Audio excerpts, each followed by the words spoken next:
Assalamualaikum warahmatullahi wabarakatuh. Shalom, Om Swastiastu, Namo Buddhaya, salam kebajikan dan salam sejahtera bagi kita semua.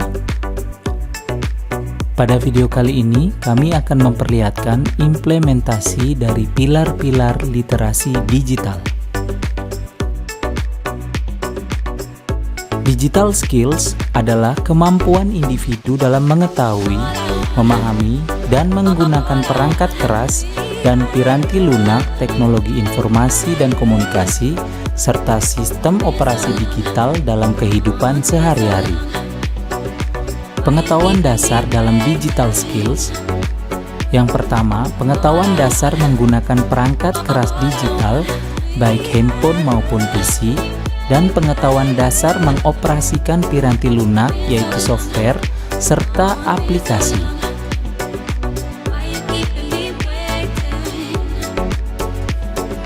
Yang kedua, pengetahuan dasar tentang mesin telusur atau search engine dalam mencari informasi dan data, memasukkan kata kunci, dan memilah berita benar.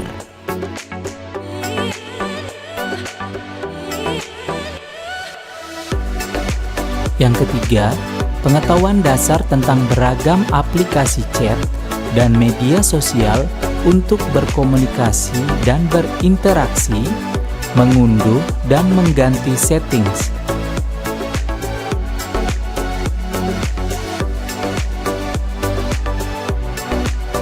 Keempat, pengetahuan dasar tentang beragam aplikasi dompet digital dan e-commerce untuk memantau keuangan dan berinteraksi secara digital.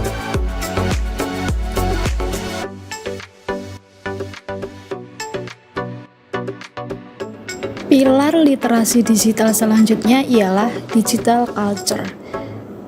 Digital culture merupakan kemampuan individu dalam membaca, menguraikan, membiasakan, memeriksa, dan membangun wawasan kebangsaan, nilai Pancasila, dan Bhinneka Tunggal Ika dalam kehidupan sehari-hari. Indikator pertama dari kecakapan dalam budaya digital atau digital culture adalah bagaimana setiap individu menyadari bahwa ketika memasuki era digital, secara otomatis dirinya telah menjadi warga negara digital. Dalam konteks keindonesiaan, sebagai warga negara digital, tiap individu memiliki tanggung jawab untuk melakukan seluruh aktivitas bermedia digitalnya berlandaskan pada nilai-nilai kebangsaan, yakni Pancasila dan Bhinneka Tunggal Ika. Hal ini karena Pancasila dan Bhinneka Tunggal Ika merupakan panduan kehidupan berbangsa, bernegara, dan berbudaya di Indonesia. Berikut merupakan implementasi aktivitas bermedia digital berlandaskan pada nilai-nilai kebangsaan.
Digital ethic atau dikenal dengan etika bermedia digital adalah kemampuan individu dalam menyadari, mencontohkan, menyesuaikan diri, merasionalkan, mempertimbangkan, dan mengembangkan tata kelola etika digital atau netiquette dalam kehidupan sehari-hari. Informasi tidak sesuai netiquette yang dilarang. 1. Menyebarkan berita hoaks atau berita bohong dan palsu. 2. Ujaran kebencian berupa provokasi, hasutan, maupun hinaan. 3. Pornografi, konten cabul dan eksploitasi seksual. 4. Pencemaran nama baik.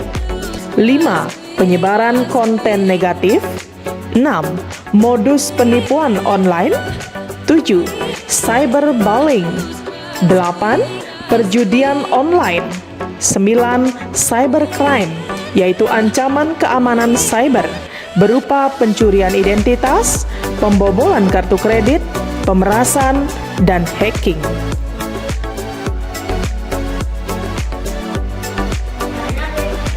Apa yang kamu buat ini semua? Maaf Pak, ada apa? Ini berkasnya saya suruh itu pakai berkas yang modal terbaru, bukan yang modal yang lama. Ini salahnya dari awal sampai akhir. Kamu tahu ini harus dirubah lagi dari awal sampai akhir, pakai cara berkas yang terbaru. Ya Pak, maaf ya Pak. Masih bos kita? Kok marah nggak jelas gitu? Pokoknya aku mau buat jadian status biar semua orang tahu. Stop ya Wahyu, kita harus bijak menggunakan media digital. Jangan menyebar hoax, apalagi menyebar ujaran kebencian. Itu sangat dilarang, itu menyalahi aturan etika berdigital. Selalulah melakukan kontrol diri, self-controlling dalam menggunakan media digital. Digital safety adalah ibarat aset dunia nyata.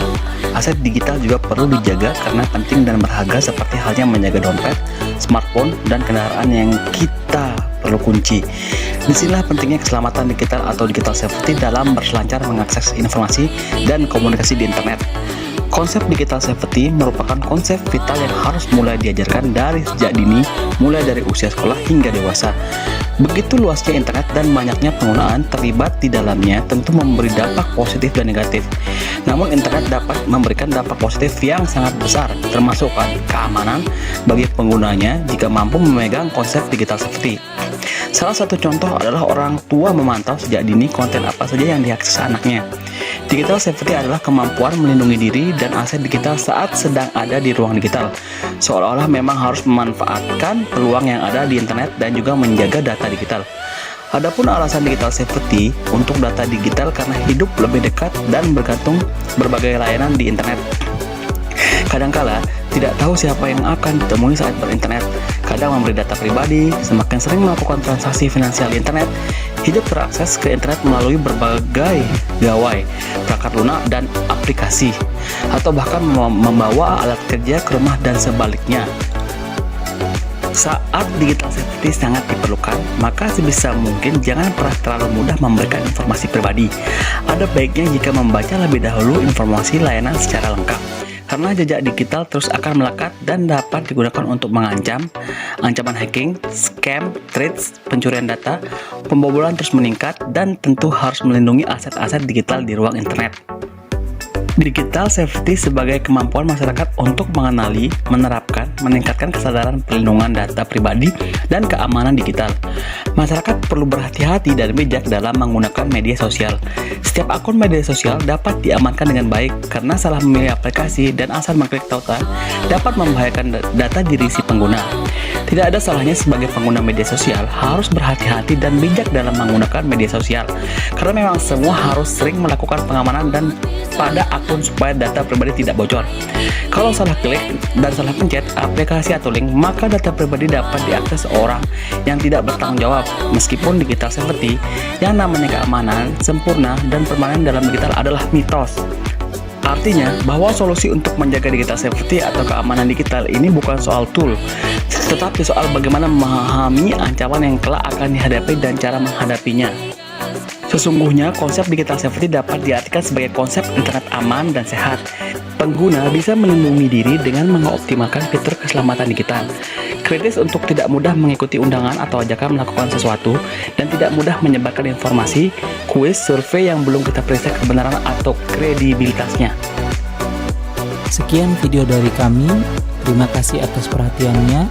Assalamualaikum warahmatullahi wabarakatuh. Shalom. Om Swastiastu, Namo Buddhaya, salam kebajikan dan salam sejahtera bagi kita semua.